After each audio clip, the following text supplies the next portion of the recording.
일상이 너무 지루하다, 또 따분하다, 다람쥐 같다, 뭐 이렇게 생각하시는 분들 계신가요? 아침에 일찍 일어나서 이불 정리하고, 세수하고, 말씀 묵상하고, 또 밥 먹고, 출근하고, 일하고, 저녁이면 퇴근해서 또 밤이 오면 잠자고, 이런 일이 계속 반복됩니다. 사람들은 가끔 이런 기계적인 삶이 평범하고 또 일상적인 삶이 의미가 없게 느껴질 수가 있어요. 그럴 때가 있습니다. 그래서 거기서 조금 벗어나서 조금 색다른 삶을 살아봐야겠다 이렇게 생각하기도 합니다. 그래서 요즘에 뭐 유행하는 우리 표현이 소확행이라는 말이 있죠. 작지만 확실한 행복 뭐 이런 것들을 사람들이 찾아요. 하루 일과는 계속돼요. 귀찮지만 일을 닦고 또 외출 직전에 열쇠를 잃어버리기도 하고요. 어제 먹다 남은 음식으로 식사를 때우기도 하고 우리 자녀들과 씨름하고 또 우리 배우자들과 다투기도 합니다. 하기 싫은 일도 해야 되고 때로 내 의지와 상관없이 교통체증 탓에 도로에 갇히기도 합니다. 우리의 인격의 성숙도를 가장 많이 정확하게 추정할 수 있는 곳이 운전석이죠. 하루를 끝내고 잠자리에 드는 순간까지 우리는 그렇게 살아가죠. 그런데 살면서 이런 일상이 소중하고 또 경이롭게까지 느껴지는 경우가 있어요. 그런 경우는 어떤 때냐면 비일상적인 경험, 특별한 경험을 하고 난 경우에 그렇습니다. 직장에 다니는 41살 된 직장인이 있었어요. 늘 회사 생활에 매다 보니까 특별히 자기 건강 관리를 한 일이 별로 없었습니다. 한 번은 정기검진을 받으러 갔는데 임파선 종양이 있다는 판정을 받게 됩니다. 이 말은 쉽게 말씀드리면 암일 수 있다라는 말이죠. 그러니까 이런 진단 결과가 나오니까 그 마음에 동요가 일기 시작해요. 이제 내가 죽을 수도 있구나. 의사 선생님이 병원에 입원해 있을 때, 누워 있을 때 회진하면서 하는 말 한마디 한마디에 따라서 이게 죽었다가 살았다가 천국 지옥을 왔다 갔다 합니다. 그렇게 되지 않겠어요? 의사 선생님의 표정 하나하나가 그에게는 큰 충격을 주기도 하고 안도를 주기도 하더랍니다. 일단 수술을 해보겠다고 해서 이제 수술실로 들어가기 직전에 그는 다시 한번 자신의 과거를 생각해 봤어요. 그는 그가 쓴 글에서 이렇게 썼어요. 나는 그야말로 비가 오듯이 나는 죽는다는 사실을 까맣게 잊고 살았구나. 나는 늘 밝고 좋은 일만 있는 줄 알았더니 저 어둠으로부터 죽음의 화살이 비가 오듯이 날아오고 있구나. 지금 이 문으로 들어가면 다시는 나오지 못할지도 모른다. 이런 생각에 한없이 눈물을 흘렸다고 했습니다. 그리고 그는 내가 만약 다시 삶을 계속 살 수만 있다면 내가 마음껏 사랑하고 그리고 성실한 삶을 살고 싶다. 이런 생각을 동시에 했어요. 수술이 끝나고 마취가 끝나는 시간에 부드러운 아내의 음성이 들려왔습니다. 암은 아니래. 이 한마디를 듣고 그는 이렇게 표현했어요. 감전된 사람처럼 되더라. 그리고 그는 자기에게 다시 일상이 주어졌다는 것에 대해서 감격스러웠다고 합니다. 병원 문을 나오면서 나는 앞으로 이것 한 가지만은 꼭 지키겠다. 그 내용이 뭐냐면 열심히 사랑하자라는 거였어요. 이 사람이 이 경험을 자기 회사 후배들에게 이별 연습이다라는 제목으로 이메일로 다 보냈습니다. 물론 우리는 꼭 이런 비슷한 일을 당해야만 우리의 일상을 소중하게 여기지는 않습니다. 여러분, 믿음의 정의가 뭘까요? 믿음은 하나님의 사랑을 알고 또 우리가 그 사랑을 누리는 것이죠. 그러니까 하나님께서 우리에게 행하신 일, 하시고 계신 일, 또 앞으로 하실 일을 받아들이는 것이 그것이 믿음입니다. 좀 더 나아가서 믿음이 좋다는 것은 뭘까요? 믿음이 좋다. 믿음이 좋다고 하는 것은 일상생활 속에서 하나님이 주시는 구체적인 사랑을 깨닫고 그 사랑을 감사하고 기뻐할 수 있는 믿음. 그것이 좋은 믿음입니다. 그러면 안 좋은 믿음은 뭘까요? 약한 믿음은 뭘까요? 특별한 사건, 기적, 어떤 획기적인 일, 뭐 이런 것들을 경험할 때 그때 하나님이 나를 사랑하시는구나 라고 느끼는 바로 그런 것은 믿음이 적은 것이죠. 여러분, 평범한 일상 속에 하나님의 손길이 있어요. 그리고 일상생활 속에 하나님의 사랑이 있습니다. 또 우리가 경험하는 많은 일상의 경험 속에 하나님이 구체적으로 우리에게 주신 메시지가 있습니다. 그래서 이 모든 일상이 다 거룩하고 또 신비스러울 수가 있는 거죠. 여러분, 신비스럽다라는 말은 하나님이 하시는 일 모두가 다 신비인 거죠. 왜? 하나님이 하셨으니까. 우리의 일상도 다 신비해요. 그래서 이런 일상의 신비를 알고 일상을 감사하고 일상 안에서 살아가는 사람, 이 사람이 바로 그리스도인이라고 하는 사람들입니다. 이런 일상의 삶이 하나님이 주신 은혜라고 성경은 말씀하고 있어요. 잠언을 같이 보겠습니다. 오늘 말씀인데 여러분 주보에도 있고 우리 스크린에도 있습니다. 우리 같이 한번 읽겠습니다. 시작. 이제 나는 깨닫는다. 기쁘게 사는 것, 살면서 좋은 일을 하는 것, 사람에게 이보다 더 좋은 것이 무엇이랴. 사람이 먹을 수 있고 마실 수 있고 하는 일에 만족을 누릴 수 있다면 이것이야말로 하나님이 주신 은총이다. 우리가 이 일상의 삶에 대해서 좀 더 깊은 이해를 하기 위해서는 우리가 살고 있는 이 세상에 대해서 우리가 좀 알아야 되겠죠.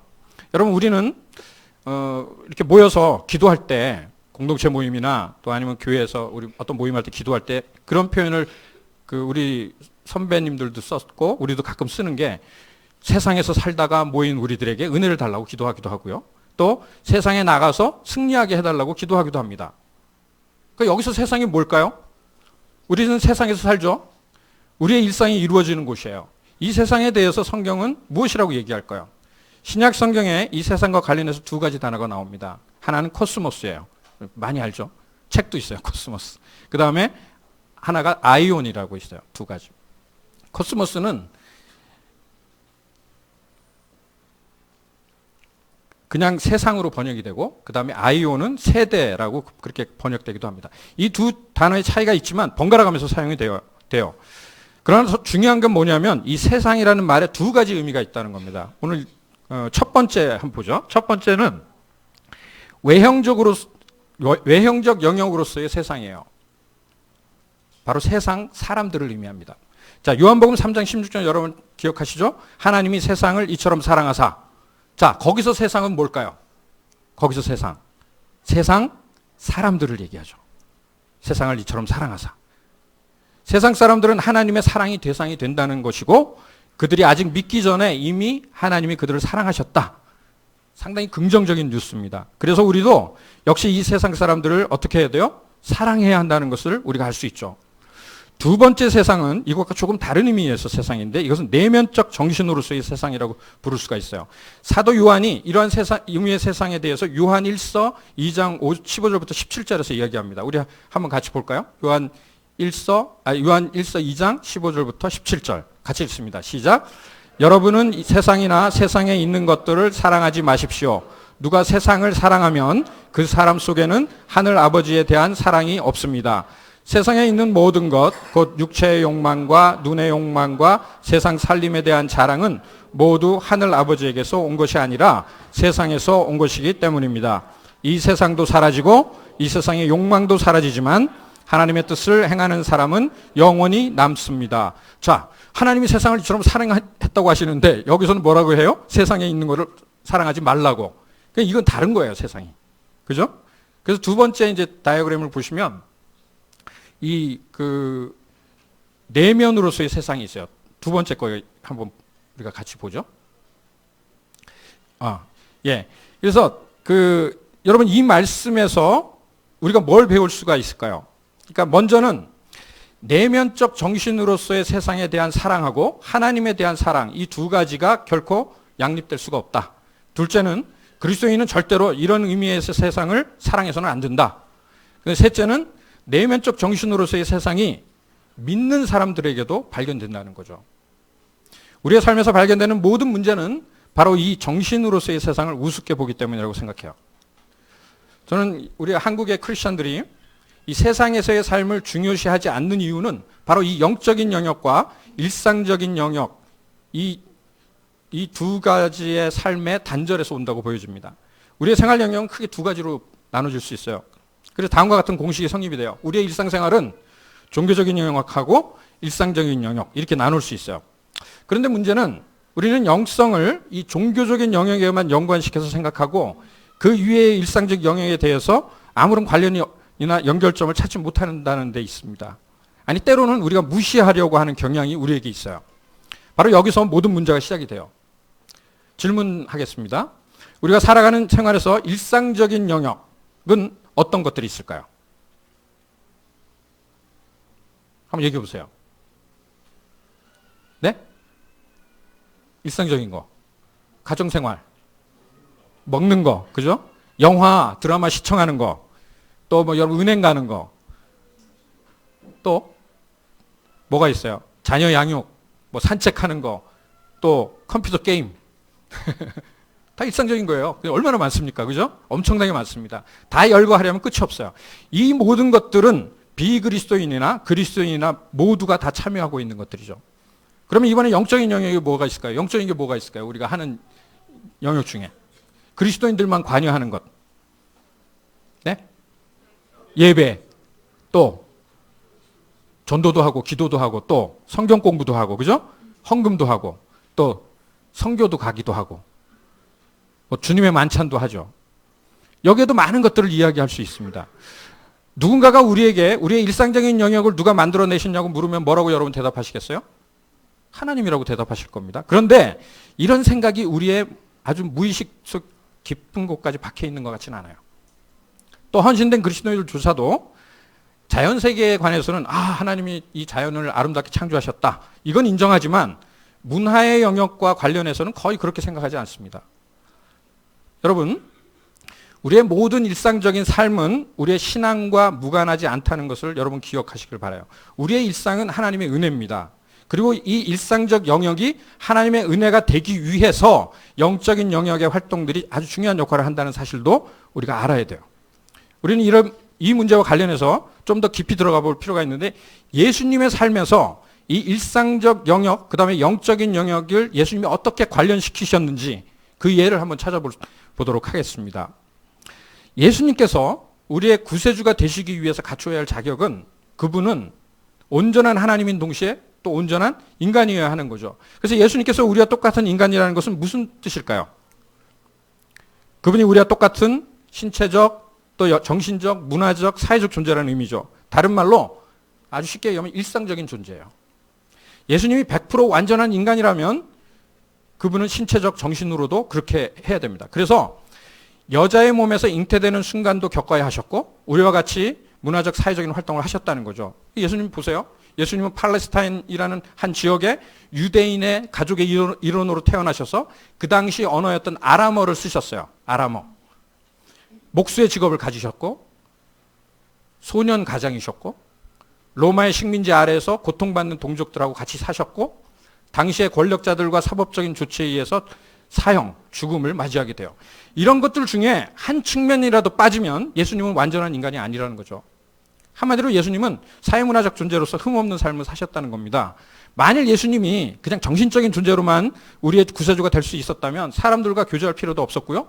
세상 속에서 사람들하고 함께 지낼 필요도 없었을 거예요. 극단적으로 그냥 동정녀 탄생 후에 광야에서 은둔 생활을 하다가 그래서 죽으셨다고 해도 우리의 구세주가 되실 수 있었을 거예요. 그런데 예수님은 그렇게 하지 않으셨죠. 이 땅에 사는 모든 시간 동안 철저하게 일상적인 존재로 남아 있었습니다. 왜냐하면 그렇게 함으로써 온전한 인간이 되는 것이고 그래야 구세주로서 자격이 있는 것이었기 때문에 그래요. 우리가 이 세상에서 일상적인 존재로 살아가듯 예수 그리스도께서도 세상 가운데서 일상적, 문화적 존재로 살아가셨다는 겁니다. 세 가지 측면에서 우리가 생각해 보려고 그래요. 첫 번째는 예수님께서는 일상적 영역의 삶을 이 신앙적 관점에서 해석하고 인식하셨다는 거죠. 우선 자연현상에 관한 구절을 함께 우리가 좀 보도록 하겠습니다. 마태복음 5장 45절. 우리 같이 한번 여러분 한번 읽어보시겠어요? 시작. 아버지께서는 악한 사람에게나 선한 사람에게나 똑같이 해를 떠오르게 하시고 의로운 사람에게나 불의한 사람에게나 똑같이 비를 내려주신다. 6장 26절. 그 다음에 같이 보시죠. 시작. 공중의 새를 보아라. 씨를 뿌리지도 않고 거두지도 않고 곳간에 모아 들이지도 않으나 너희의 하늘 아버지께서 그것들을 먹이신다. 너희는 새보다 귀하지 아니하냐. 30절. 오늘 있다가 내일 아궁이에 들어갈 들풀도 하나님께서 이와 같이 일하시거든 하물며 너희들을 입히시지 않겠느냐. 믿음이 적은 자들아. 또 예수님께서는 이 해와 비를 단순히 자연현상의 결과로 보지 않고 어떻게 이해하셨어요? 하나님의 다스림으로 이해하셨잖아요. 새들의 활동, 또 백합화 같은 식물의 성장 역시 하나님의 다스림에 의존하는 것으로 생각하셨어요. 그렇게 해석하셨어요. 남녀 간의 결혼 문제에 대해서도 역시 일상적인 영역에 속하지만 실상은 하나님의 뜻이 반영된 영적인 제도임을 말씀하세요. 마태복음 19장 한번 같이 읽겠습니다. 시작. 예수께서 대답하셨다. 사람을 창조하신 분이 처음부터 그들을 남자와 여자로 지으셨다는 것과 그리고 그가 말씀하시기를 그러므로 남자는 아버지와 어머니를 떠나서 자기 아내와 협하여서 둘이 한 몸이 될 것이다 하신 것을 너희는 아직 읽어보지 못하였느냐. 그러므로 그들은 이제 둘이 아니라 한 몸이다. 하나님이 짝지어 주신 것을 사람이 갈라놓아서는 안 된다. 또 우리가 사고 파는 그 장사, 이 장사에 대해서도 하나님의 섭리가 있는 영적인 일이라고 말씀을 하세요. 마태복음 10장 29절 시작. 참새 2마리가 한 양에 팔리지 않느냐? 그러나 그 가운데서 하나라도 너희 아버지께서 허락하지 않으시면 땅에 떨어지지 않을 것이다. 참새 2마리밖에 안 되는 소규모의 판매 행위라고 해도 그것 역시 하나님의 뜻과 무관한 것이 아니라는 거죠. 심지어 예수님을 죽이는 판결을 내린 빌라도의 정치적인 권력까지도 하나님께서 베풀어 주신 영적인 특권이라고 얘기합니다. 요한복음 19장 11절 시작. 예수께서 대답하셨다. 위에서 주지 않으셨더라면 당신에게는 나를 어찌할 아무런 권한도 없을 것이요. 그러므로 나를 당신에게 넘겨준 사람의 죄는 더 크다 할 것이요. 빌라도에게 지금 얘기한 거예요. 위에서 주지 않으셨더라면 당신에게는 나를 어찌할 아무런 권한도 없을 것이요. 자신을 죽이는 사람한테까지 그렇게 얘기를 한 거죠. 자연현상, 결혼, 장사행위, 정치 권력, 이 모든 것이 표면상으로는 전혀 영적인 의미와 무관하게 보입니다. 그러나 예수님께서는 이 모든 것을 하나님의 다스림의 관점으로 바라보신 거예요. 요즘 말로 하나님의 나라의 관점으로 보셨다는 거죠. 그거 거창한 게 아니에요. 여러분들은 어떠신가요? 예수님처럼 그렇게 바라보고 계시나요? 두 번째, 예수님께서는 이 영적인 진리를 일상적인 예들을 통해서 가르치셨어요. 예수님께서 영적인 진리를 가르치실 때 아주 일상적인 영역의 예들에 크게 거의 그걸 다 사용하셨어요. 이런 예들을 너무 많습니다. 몇 가지만 살펴보도록 할게요. 마태복음 7장 9절부터 11절 같이 읽겠습니다. 시작. 너희 가운데서 아들이 빵을 달라고 하는데 돌을 줄 사람이 어디 있으며 생선을 달라고 하는데 뱀을 줄 사람이 어디에 있느냐. 너희가 악해도 너희 자녀에게 좋은 것을 줄 줄 알거든. 하물며 하늘에 계신 너희 아버지께서 구하는 사람에게 좋은 것을 주지 아니하시겠느냐. 마태복음 13장 44절 시작. 하늘나라는 밭에 숨겨놓은 보물과 같다. 어떤 사람이 그것을 발견하면 제자리에 숨겨두고 기뻐하며 집에 돌아가서는 가진 것을 다 팔아서 그것을 산다. 누가복음 15장 4절. 너희 가운데서 어떤 사람이 양 100마리를 가지고 있는데 그 가운데서 한 마리를 잃으면 99마리를 들에 두고 그 잃은 양을 찾을 때까지 찾아다니지 않겠느냐. 마지막으로 요한복음 15장 1절 5절 시작. 나는 참 포도나무요 내 아버지는 농부이시다. 나는 포도나무요 너희는 가지이다. 사람이 내 안에 머물고 있고 내가 그 안에 머물러 있으며 그는 많은 열매를 맺는다. 너희는 나를 떠나서는 아무것도 할 수 없다. 여러분 한번 보세요. 아들, 빵, 돌, 생선, 뱀, 보물, 양, 포도나무, 농부. 예수님의 가르침은 아주 철저하게 우리의 일상적인 삶의 모습을 통해서 그 가르침을 주시고 계세요. 이 밖에 많은 구절들 가운데 예수님의 일상적인 가르치심이 들어있다는 얘기입니다. 세 번째는 예수님께서는 일상적인 삶을 통해서 하나님의 모습과 하나님의 뜻을 우리에게 계시하셨다는 거죠. 예수님은 손수 일상적인 삶의 영역에 부지런히 참여하셨어요. 예수님은 어떻게 표현이 되냐면 예수님은 먹기를 탐하고 포도주를 즐긴다. 이렇게 비난을 들을 정도로 음식을 드셨어요. 요즘으로 따지면 먹방에 나올 정도로. 목수의 아들로 알려져 있었고요. 당시에 전형적인 가족 관계를 가지고 계셨어요. 여러 종류의 사람들하고 일상적인 삶에 참여하셨죠. 근데 이 과정을 가만히 보면 이렇게 평범하고 일상적인 삶에 참여하는 것이 실제로는 하나님의 계획을, 하나님의 계시를 드러내는 그런 과정으로 사용하셨다는 거죠. 예수님께서 어떻게 하나님의 모습과 뜻을 계시하셨는지 요한복음의 말씀을 우리가 같이 한번 보겠습니다. 요한복음 1장 14절 시작. 그 말씀은 육신이 되어 우리 가운데 사셨다. 우리는 그의 영광을 보았다. 그것은 아버지께서 주신 외아들의 영광이었다. 그는 예, 그 다음에 우리 18절. 예, 같이 읽습니다. 시작. 일찍이 본 사람은 아무도 없다. 아버지의 품속에 계신 이거야 하나님께서 하나님을 알려주셨다. 그러니까 예수님은 육신을 입고 이 땅에 오셨을 때 자신의 모습과 가르침, 행위를 통해서 하나님 아버지를 나타내셨다는 거죠. 그것이 꼭 종교적인 형태, 즉 영적인 영역의 삶만을 통해서 이루어진 것이 아니라 이미 우리가 살펴본 일상적이고 평범한 그런 삶의 영역을 통해서 이루어졌다는 사실입니다. 여러분, 평범한 일상을 통해서 우리도 예수님처럼 거룩하게 되는 삶을 살아야겠다. 이런 생각이 좀 드시나요? 자, 그러면 실제로 우리의 일상 속에서 이런 원리를 어떻게 적용할 수 있을지 우리 말씀을 통해서 보도록 하겠습니다. 우리의 일상이 어떻게 거룩해질 수 있을지 같이 말씀을 봅니다. 디모데전서 4장 1절부터 5절 같이 읽겠습니다. 시작. 성령께서 환히 말씀하십니다. 마지막 때에 어떤 사람들은 믿음에서 떠나 속이는 영과 악마의 교훈을 따를 것입니다. 그러한 교훈은 그 양심에 낙인이 찍힌 거짓말쟁이의 속임수에서 나오는 것입니다. 이런 자들은 혼인을 금하고 어떤 음식물을 먹지 말라고 할 것입니다. 그러나 그 음식물은 하나님께서 믿는 사람과 진리를 아는 사람이 감사하는 마음으로 먹게 하시려고 만드신 것입니다. 하나님께서 지으신 것은 모두 다 좋은 것이요 감사하는 마음으로 받으면 버릴 것이 하나도 없습니다. 모든 것은 하나님의 말씀과 기도로 거룩해집니다. 지난주에도 이 말씀 우리가 봤어요. 이 디모데전서 4장 1절부터 5절 말씀이 이 바울의 가르침에 지금까지 우리가 이야기한 내용이 종합적으로 담겨 있어요.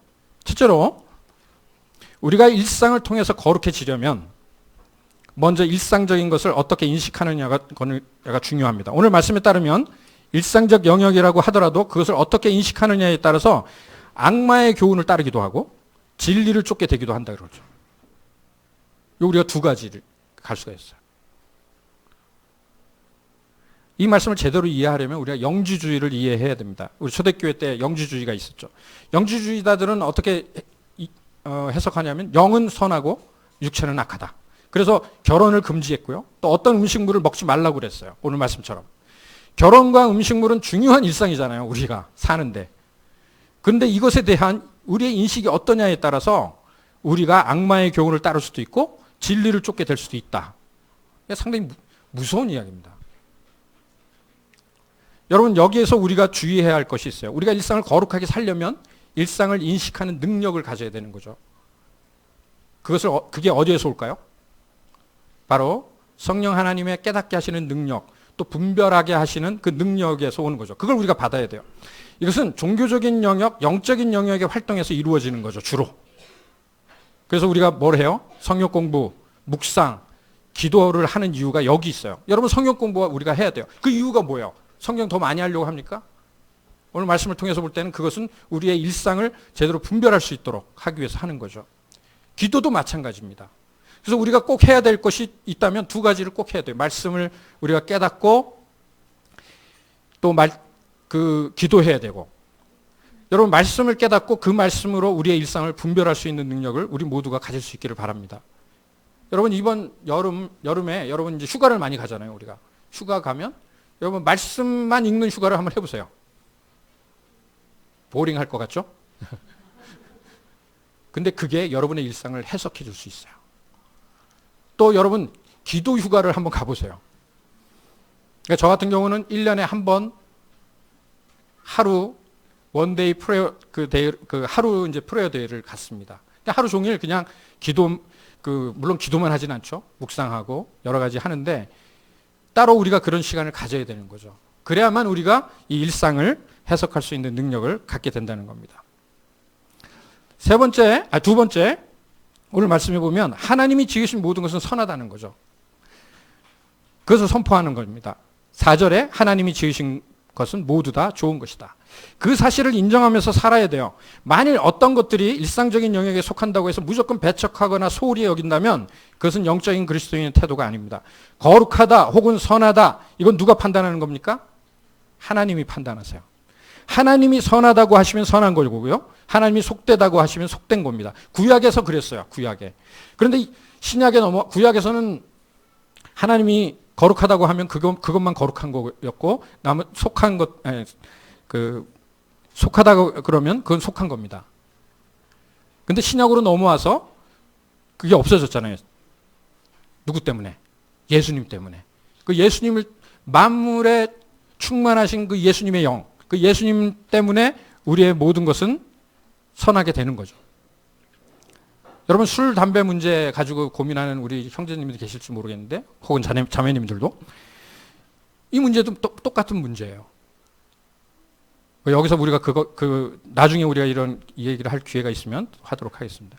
문제는 우리가 이런 걸 공론화시키지 않기 때문에 문제인데, 우리가 부부의 침실의 문제도 마찬가지입니다. 우리 교회는 그래도 좀 이게 적극적으로 얘기하는 편인데, 이걸 너무 속되다라고 우리는 생각하기 때문에 문제가 되는 거죠. 하나님이 지으신 모든 것은 다 선합니다. 세 번째, 일상적인 것을 우리가 영적인 관점에서 살아내야 됩니다. 가장 중요한 적용점인데요. 일상적인 것을 영적인 관점에서 비추어 보아야 되고 또 살아내야 돼요. 오늘 디모데전서 말씀에서 보듯이 우리의 일상, 결혼, 음식물, 이건 하나님의 말씀과 기도로 거룩해지기 때문에 그렇습니다. 사도 바울은 하나님과 가까이 있는 삶의 표현을 말씀과 기도라고 생각을 했어요. 그래서 하나님의 말씀과 기도로 거룩하여진다. 그러니까 말씀과 기도는 하나님과 사람의 친밀한 관계와 밀접한 연결을 의미하는데, 이 둘은 방향이 서로 달라요. 말씀이란 하나님이 사람에게 오는 거고요. 기도는 뭡니까? 사람이 하나님께 가는 것이죠. 말씀은 사람에게 하나님의 생각을 표현하고, 기도는 하나님께 사람의 생각을 표현합니다. 말씀으로 사람은 하나님을 받아들이고, 기도로 하나님은 사람을 받아들여요. 비록 말씀과 기도가 서로 방향이 다르다고 해도 하나님과 사람의 관계와 연결을 의미한다는 사실에서는 공통되는 거예요. 이렇게 말씀과 기도로 하나님께 연결된 사람은 하나님의 뜻을 분명하게 파악할 수가 있습니다. 하지만 말씀을 선하게, 그렇죠? 그래서 이제 하나님께서 말씀을 선하게, 그리고 선하게 창조하신 그 뜻을, 거룩하다 하시는 뜻을 우리가 깨닫게 된다는 거죠. 일상적인 활동과 또 영적인 활동의 일치가 일어나야 한다는 말이기도 해요. 결론적으로 일상적인 삶은 바로 우리의 영성을 반영하는 현장이라는 겁니다. 일상생활이 결코 신앙과 무관한 영역이 아니라고 무시할 수 없다는 거죠. 그래서 우리가 성경적 세계관으로 살아내는 것이 중요하고, 그것이 우리 인생인 거예요. 이제 말씀을 좀 마무리하려고 합니다. 한 여론조사에 따르면 한국 교회의 가장 심각한 문제가 뭐냐? 그러니까 신앙과 삶의 괴리라고 그러죠.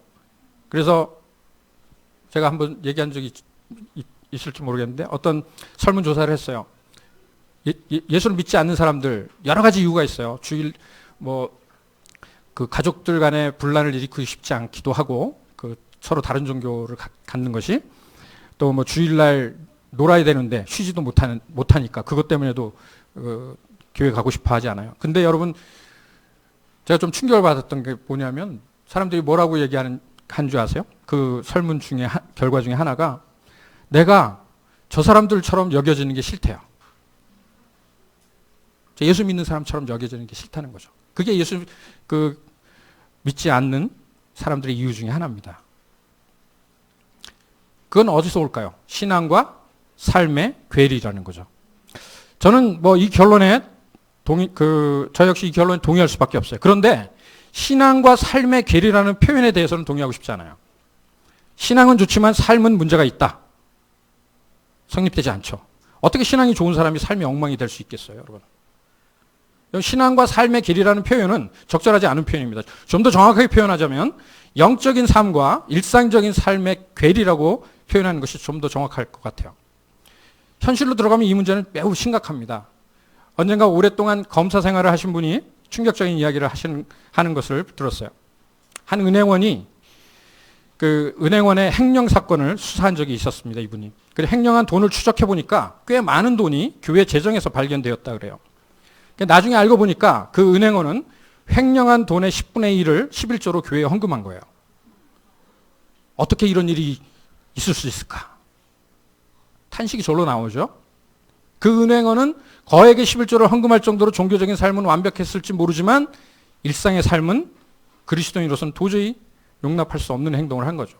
이게 극단적인 얘기입니다. 물론 우리 주변에서 얼마든지 만날 수 있는 일이에요. 근데 이게 여러분, 진정한 영성은, 그리스도인의 진정한 삶은 우리의 일상생활로부터의 기분 전환이 아니라는 거죠.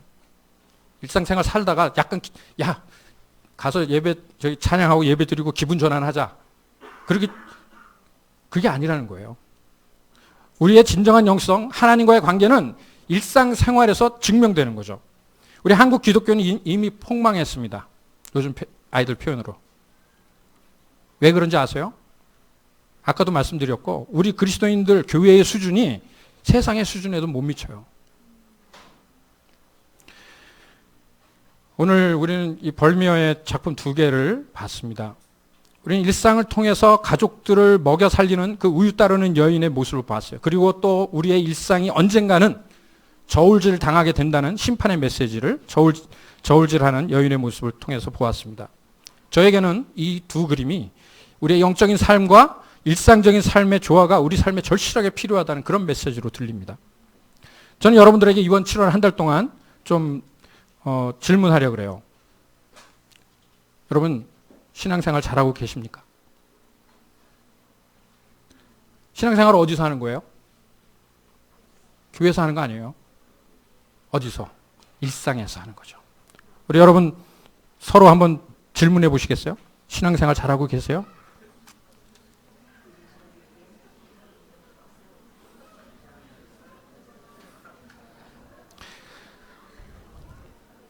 여러분, 일상 중에 우리 하나님 안에 거하는 법을 여러분 배우실 수 있기를 바랍니다. 아마도 여러분들은 나는 교회 출석 잘하고 있고 말씀 묵상도 잘하고 있고 또 헌금 생활도 잘하고 있다, 이렇게 대답할 수 있어요. 좀 더 나아가면 우리 집에서 가정 예배도 잘하고 있어요, 이렇게 말할 수 있겠죠. 그러나 우리의 신앙생활은 아주 일상의 모든 영역, 사소한 것 하나하나까지 우리가 신앙을 기초로 세워야 정상입니다. 가정생활이 신앙에 기초하고 있는지, 자녀 양육을 신앙적으로 하고 있는지, 직장생활이나 특히 돈의 문제, 여기에 우리의 이것이 신앙의 기초로 세워져 있는지, 이런 질문들도 신앙생활을 잘하느냐는 질문에 들어가는 거죠. 마지막으로 제가 보네포 책을 읽다가 이런 구절을 발견했는데, 보네포가 이런 얘기를 했어요. 우리가 믿음을 소유할 수 있게 되는 것은 철저히 이 세상에서 사는 삶을 통해서만 가능하다. 이 시간 여러분에게 제가 다시 묻습니다. 신앙생활 잘하고 계십니까? 같이 한번 기도하겠습니다.